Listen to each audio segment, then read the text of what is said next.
Es posible que la historia de un militar con más de 50 años de servicio a nuestra patria quede manchado, que la DEA y la CIA son dos instituciones de aquel país perfectamente probadas como corruptas y corruptoras.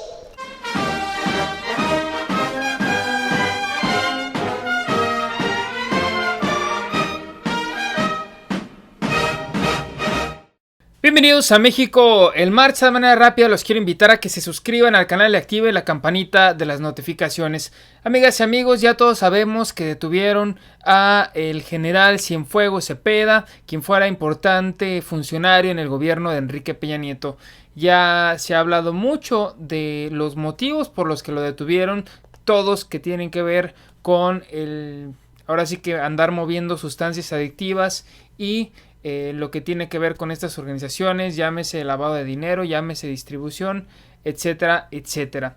Bueno, ahora en este video vamos a platicar de algunas de las reacciones.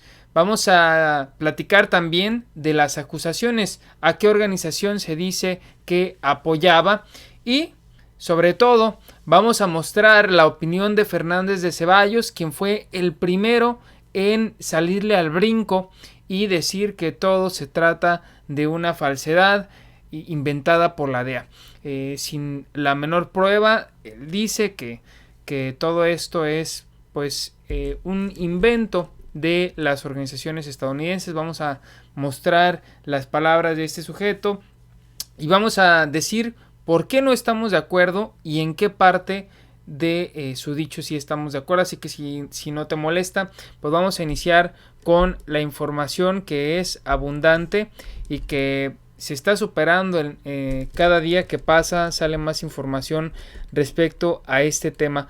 Bueno, él es Fernández de Ceballos, quien contendiera a la presidencia de la República en algún momento y que fuera fiel servil a Carlos Salinas de Gortari desde la Cámara de Diputados. Vamos a escuchar. Es posible que la historia de un militar con más de 50 años de servicio a nuestra patria quede manchado. Bueno, no es posible o no debería de ser posible que un militar de 50 años de servicio o entonces de 45 años de servicio sea manchada precisamente por las acciones que él realiza. Es posible prácticamente que esto sucede, que una persona decida cambiar el rumbo de sus acciones, que una persona decida dejar de servir a nuestro país por servir a sus intereses. Claro que es posible. No hay santos en nuestro mundo, no hay personas incorrompibles. Es decir, si tuvieron toda una carrera limpia y el último día deciden ser corruptos, van a quedar con esa mancha de corrupción y si esa corrupción es parte, está tipificada como delito, pues deberían pagar por ese delito como todos los mexicanos. Te voy a poner un ejemplo porque tal vez no me esté dando a entender. Si yo durante toda mi vida he pagado mis impuestos, no he ido a prisión, he respetado el Estado de Derecho, he colaborado incluso en sociedad y un día decido cometer ese delito, voy a ser juzgado por el delito que cometí, no por la buena vida que he tenido. Es a lo que me refiero. Así que pues cabe preguntarse si el general era culpable o no, pero para esto están las instancias estadounidenses.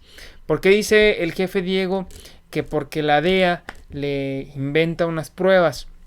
Bueno, la DEA es un organismo que precisamente está buscando que se detenga al jefe Diego, pero la DEA no es quien decide, es el juzgado, es el juez en Estados Unidos quien va a decidir.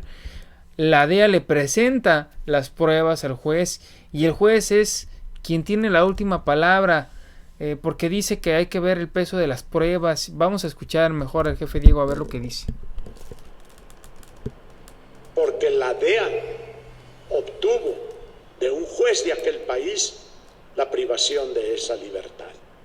En primer lugar, debemos de tomar en cuenta que está perfectamente probado que la DEA y la CIA son dos instituciones de aquel país perfectamente probadas como corruptas y corruptoras. Él dice que no pueden llevar a un sujeto que fuera general de nuestro país porque son corruptas y corruptoras. Bueno, también aplica el mismo ejemplo que yo dije. Si son corruptas de por vida, no quiere decir que una de las acciones que hagan, que todas las acciones que hagan son malas. También debe haber alguna acción buena. Vamos a ver, no se trata de bien y de mal, repito, se trata de justicia, y al pedir la justicia a Estados Unidos, pues deberán ponerla en manos del juez. A final de cuentas, repito, el juez es el que va a decidir. Vamos a dejar atrás la opinión del jefe Diego y vamos a ir con la información respecto a Edgar Beitia, que el famoso Diablo, quien supuestamente protegía a la organización delincuencial de pues el H2. Redujo los índices de inseguridad en Nayarit, sobre todo los de privaciones dolosas. Ahora se sabe que era una paz donde pues reinaba el luto, pues protegía a varias organizaciones, entre ellos el de Juan Francisco Patrón Sánchez, alias el H2. Este sujeto ya está pues en prisión. ¿Qué es esta palabra que vemos aquí? Llama la atención porque muchos se preguntan qué es eso de paz, y luego ponen NARCA. Bueno, esto de este tipo de paz es una paz de los sepulcros. ¿Qué quiere decir? Que no porque haya menos inseguridad o menos actos de inseguridad, menos actos que generan inseguridad, que hay un buen trabajo de la autoridad. Esto quiere decir que entre las organizaciones delincuenciales se reparten el control, se reparten el poder, y precisamente hay más inseguridad que nunca, en donde el Estado está reprimido, guardado en su casa, viendo cómo ellos se encargan de todo.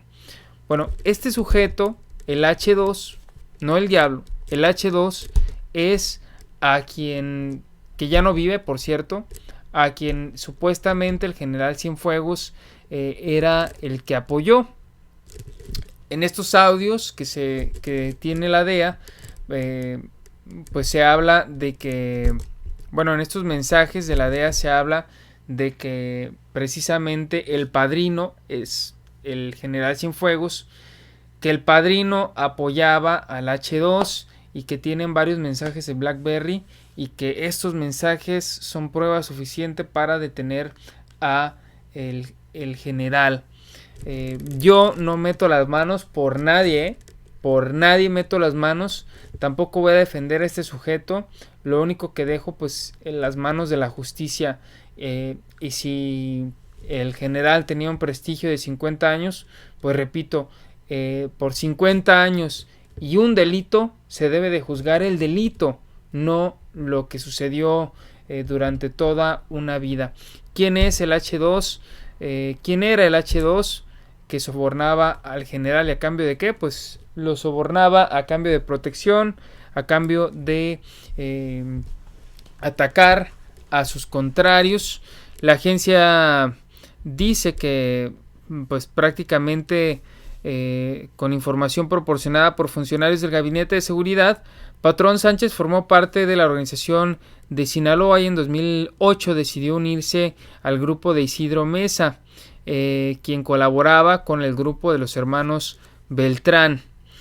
La persecución sistemática del gobierno de la organización de Beltrán derivó en el abatimiento en la ciudad de Cuernavaca de Arturo Beltrán, y en diciembre de 2009 de ese mismo mes fue detenido Carlos Beltrán. El 30 de agosto fue detenido en el Estado de México uno de los principales operadores de la organización, Edgar Valdés, quien conocemos como la Barbie.